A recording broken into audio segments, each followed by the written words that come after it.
பொருளிற்கு இணையாய் இருக்கிறது கல்வி. எளிமைக்கு எடுத்துக்காட்டாய் இருந்தால் இனி ஆடவளத்துடன் கூட்டாய் இருக்கிறது இன்றைய அரசியல். ஆற்றில் அணைகள் கட்டி உழவிற்கு உதவினாய் இனி ஆற்றில் மண் நல்பவர்களுக்கு உதவியாய் இன்றைய அரசியல்.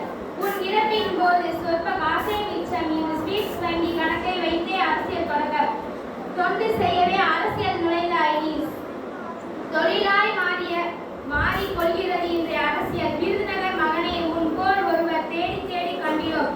உன்னை தோற்கடித்த பாவம் இனி ஏன் செய்வோம்? விருதுநகர் மகனே, உன் போல் ஒருவர் தேடி தேடி கண்டினோம். உன்னை தோற்கடித்த பாவம் இனி ஏன் செய்வோம்? நன்றி.